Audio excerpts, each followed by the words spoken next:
I want us to talk about this aspect. Life on this level of life is all about survival, and the use of one's awareness is important in the survival game. Now, without being an apologist for slavery and the human farming, don't you think those who can use their awareness while others stay static and dumbed down, that they can enslave the dormant and the static in the quest for survival? It is just like a natural outcome of their ascendancy, so to say. Well, while you stay there as a couch potato, and don't expect others to be so kind, so loving as to treat you fairly when you're not doing anything for yourself.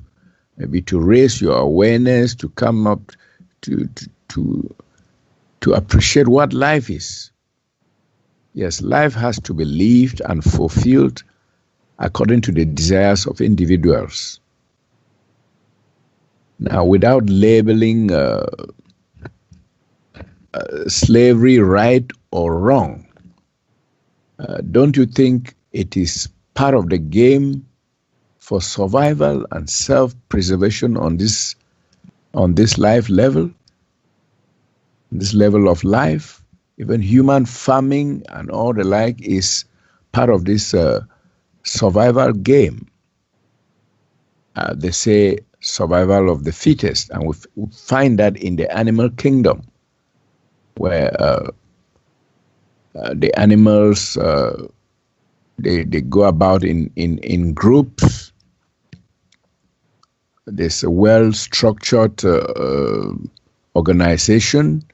The powerful ones on the peripheries, and the vulnerable, the weak in the middle, and they protect themselves as a species. For instance, the buffaloes, they do that.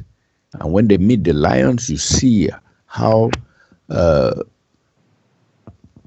is this battle for self-preservation, for survival, even though the lions still prey on them.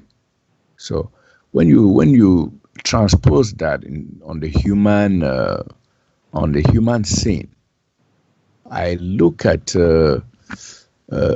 slavery and human farming as just part of this game of this quest for survival and self-preservation.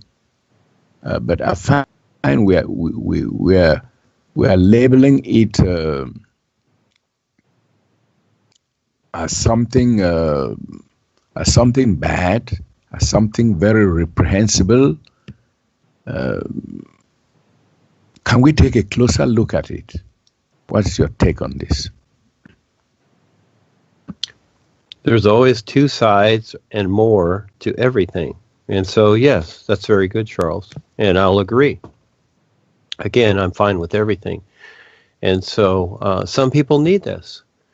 You know, some people need to be in cages, and it's more than evident. That's why they built prisons, etc. And so, yes, everything is workable. The bottom line is make sense of the situation, whatever it is. So whatever comes my way and I have to deal with it, I make sense of it the best I can. Where it many times doesn't make sense is that, each person has their awareness, and each person decides what they're going to agree to or not agree to. That becomes the difference. And so just like us promoting what we're doing in the world, it's not about bad or good, all right? And to some people, human farming is good, all right, especially those that control the human farming, all right? It's a good thing. And that's fine, and a lot of people agree to it. So it must be a good thing with them too. So again, we're just simply pointing out what is taking place. And so it's like, traveling through the jungle, you might say, and your tour guide should know where the quicksand is so that you can walk around it, or you become trapped in it.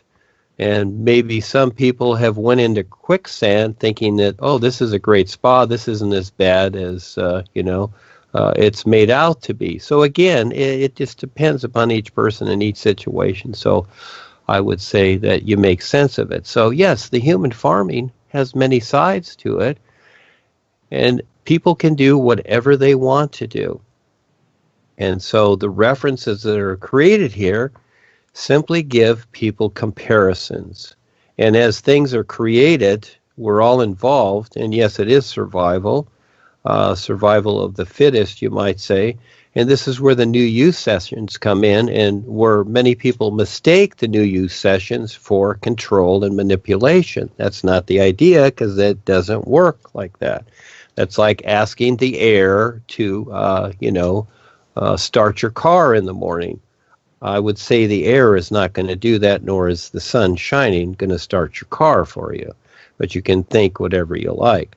The idea of the new use sessions is to simply become more aware. You've decided to become more aware what the true reality of life is. And from that, you will see and you will eventually know what to do according to whatever your situation is. So, again, yes, it is survival, but as you become more aware, you see that there is no real survival here. What is taking place here is just a lot of struggling.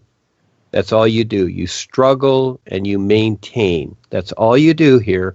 Realistically, when you break it down, you struggle and you maintain, and you get a few happy moments, and it's fun, it's cute. Yes, it's fine, but you will struggle and maintain. And those happy moments will vanish, and you'll have a few more now and then. But eventually, as the body gets older and the world gets worse, which it's doing, you struggle to maintain whatever it is. And so compare that to your real awareness, to where you can just step out of this thing once you have accomplished recognizing how to let it go, how to let all this struggle and these restrictions go. So again, everybody has a choice. But on the physical level here, in this physical realm, we see what history is. It's just a lot of battling. It's constant battling. And even today, they've got technology. Everybody blows everything up. And now we've got a real warfare going on, and that is Wi-Fi, chemtrails, pharmaceuticals. That's really the warfare. The unconscious warfare that's taking place, and that's purposely implemented. That's an attack. That's a real attack.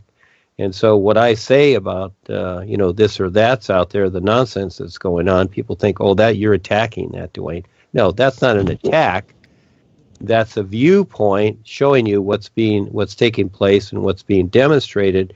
The real attacks are taking place all over the place. Learn to recognize those, but most people don't. They're not concerned. They're only concerned about their personal life, and that is just simply a struggle.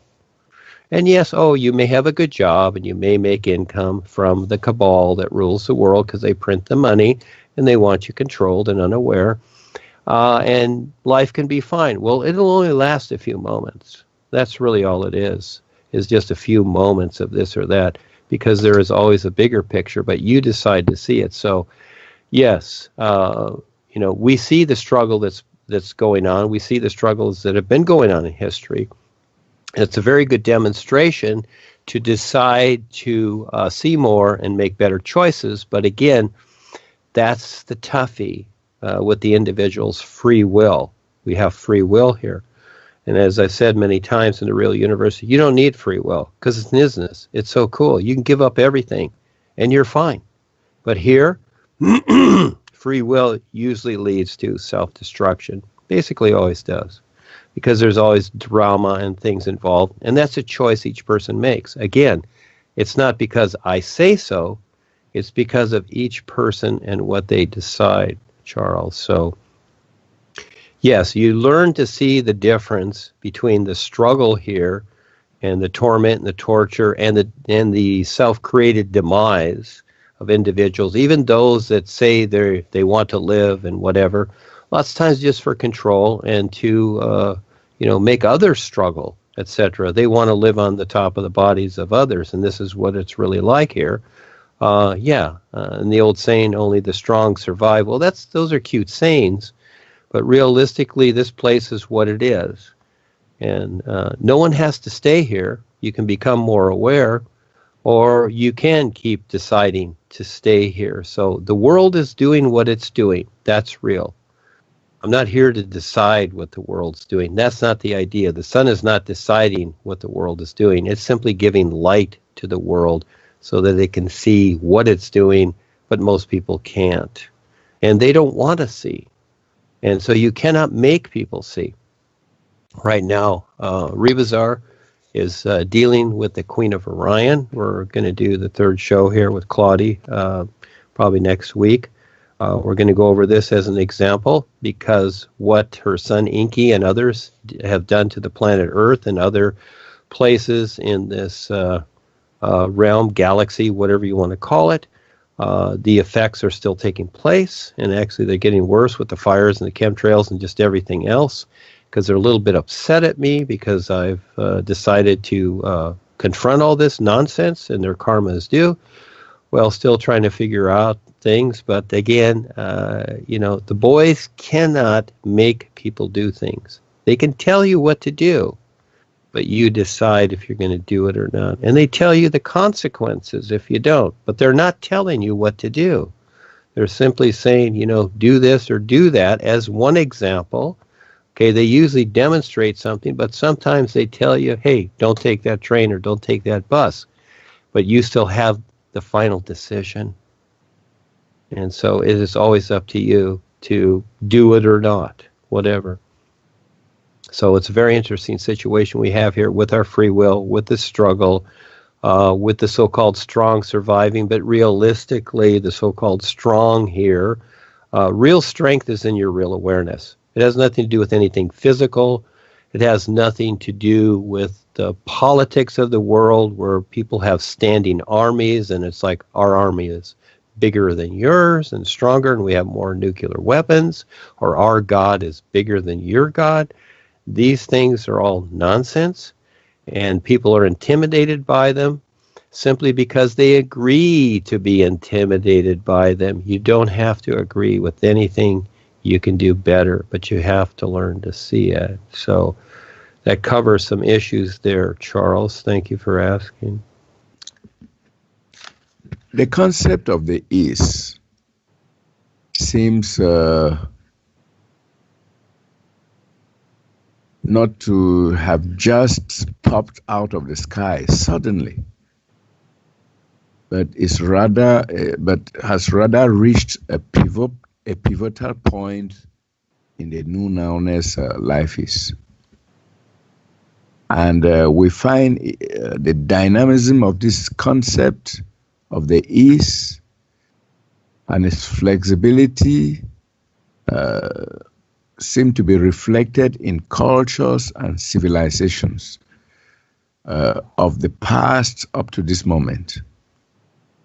We see one civilization supersede and eclipse another,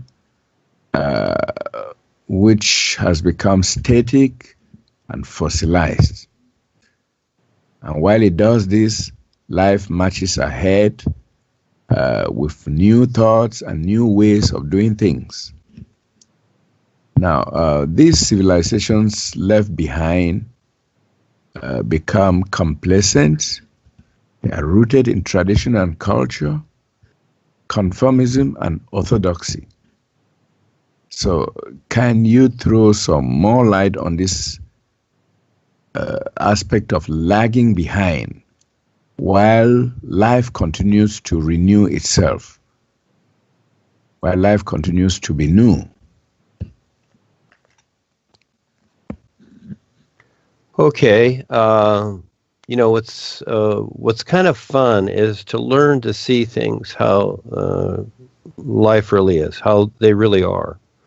And we refer to the past, and these are ideas. The past, the present, the future. These three things are ideas. And the past really does not exist. There is no past at all. We just use this idea as a reference. In actuality is that each one of us is the sum total of what we decided. That's more real. It is right now, and it's what you've decided right now. You can use the past. You can say, well, I was born here, and my mother was this, and my dad was born here, and, they did this or that. You can say all those things. Say whatever you like. These are just ideas that people cling to and hang on to. And really, what is a lot better than all that? Yes, it's like books on a shelf. And you can coddle those things, and you can hold them to you. This is the personal self. It's like, well, these things are precious, and I have this album of, all these pictures we took of the kids and all that, and that's all fine. And you can see it any way you want. But once you see it realistically, you'll see it for what it is, and you'll see a lot better. But it's a decision you make. And so this is the best part of the isness, as opposed to what has taken place so far with what we've created to get to this very moment now. And so, again, it's a decision. And each person can look at themselves. They don't have to do anything. Nobody has to do anything. I'm just sitting here providing reference. And I appreciate you asking the questions, because this activates me to better respond and to better define what's taking place. Because I like to do this. Again, it's a love affair. This is my adventure. And you just simply make sense of it. After a while, you start to see, what really does make sense. Yeah, that's the fun part. And the best part is to decide to see what you can't see, because it just gets a whole lot better. And so how do you bring that into a world that doesn't want to see? Again, I can think happy thoughts about people. Love thy neighbor as thyself, which we went over, and all these other things. We are the brotherhood, or we're our brother's keeper, and all these ideas. They're very sweet ideas. But what is it that's actually makes more sense, and is even better than that, without restriction? So when people carry these ideas with them, whatever it is, and mainly the past, everybody drags their past with them. Because as you go through lifetime after lifetime, you automatically drag your past, whether you see it or not, because that's all you've known is your past. And this is where each lifetime, as we get near the end, and especially those final moments, all of a sudden, all the past flashes in front of the individual, because all of a sudden, the personal self that you've created, it's kind of like your car. Just before the engine gives out or it blows up, it's chugging along. It's chugging and choking. It's trying to make it, isn't it? And the personal self is the same way. It's mechanical. It's a mechanical thing. It's a pliable, fantasy-like thing that we've created. And those last moments, it's trying to hang on to itself.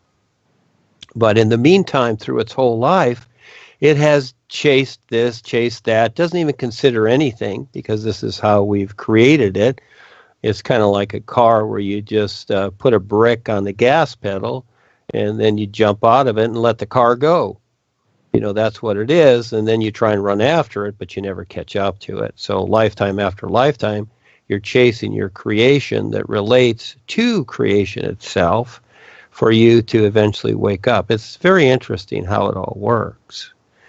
And so, what really can be said about this, Charles? So it's all kind of a funny situation. But these relationships that we create, we decide what they are. But guess what? They're really not what we think they are. None of them are. None of them. And, as we come onto the earth, we are dealing with these various bodies, these 5 bodies, 4 unseen, 1 seen. And so we're subject to this realm because this is why we're here. We're here to wake up. And so we have to go through the struggle of that. And so in the meantime, we create all these ideas so we can at least have some comfort here, which makes sense. But, how long the individual wants to be comfortable with these ideas, that's up to them.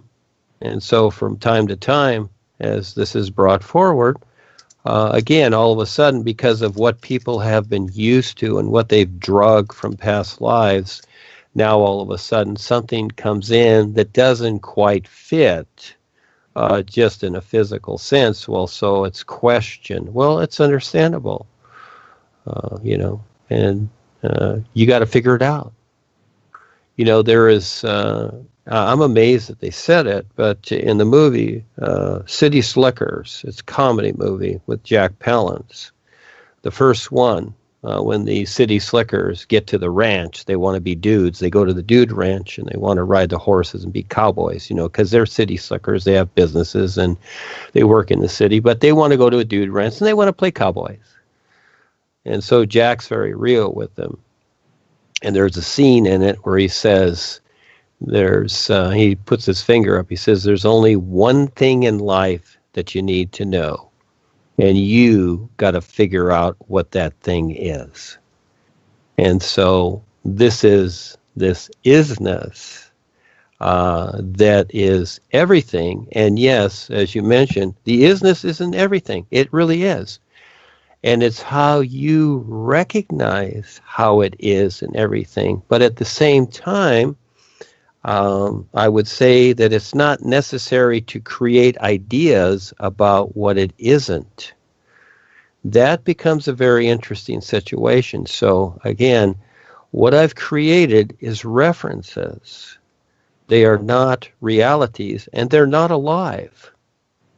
The true aliveness life is the sound light reality from a true invisible source, something that you cannot see, but you can be, and you can see it, but not in the sense that you know it.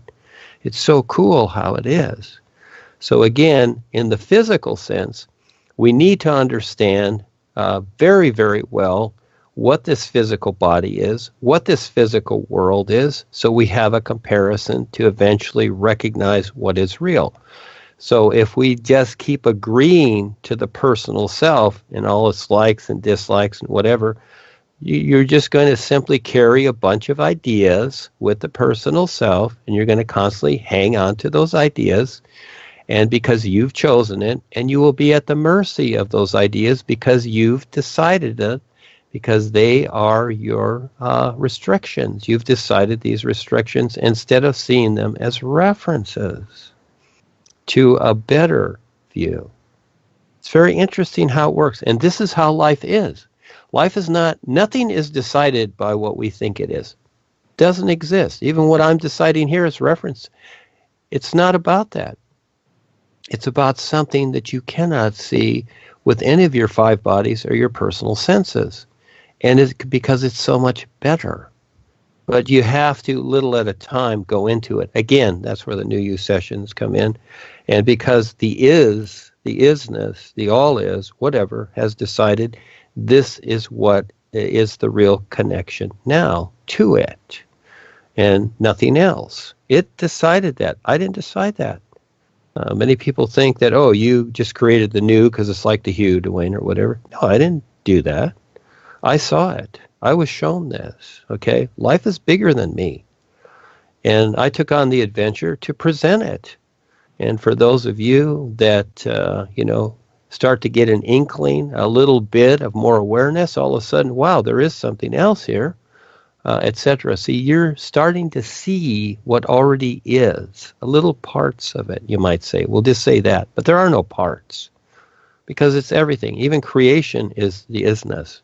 It's how you recognize it. That's the fun part. That's the adventure. And we're in this endlessness.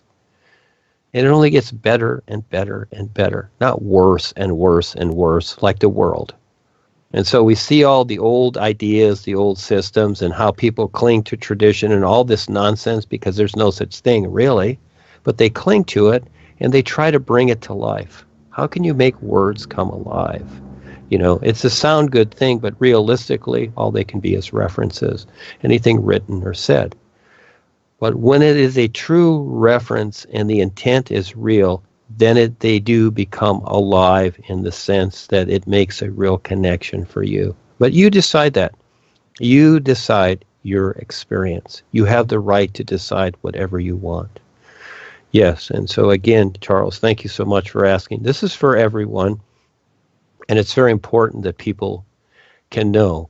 And again, this is why, as long as I'm here, I'm focused on continually creating a universal community for those people that want to understand and simply survive at this level, and at the same time learn to see more. So doing something here makes sense, because this implies into this world in a particular way to where all of a sudden people do wake up. And again, that's the Vessel Project and all the projects that go with that. That is the Universal University, the New School, etc. These things are very important, but they only become important, they only become real with those individuals that step up. Otherwise, guess what? It ain't going to happen. And it's going to be nothing. So it takes every person to step up and become aware. So people want the world to be okay. Well, it's not going to be okay.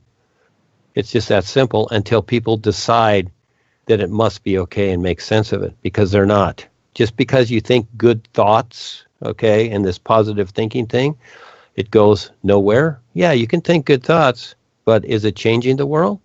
You can think that, oh, the chemtrail pilots, they're not going to fly today. Well, they're still flying no matter what you think. It's not about thinking. It's about making sense of things and doing something real, stepping up. And so, again, yes, thank you for asking, Charles.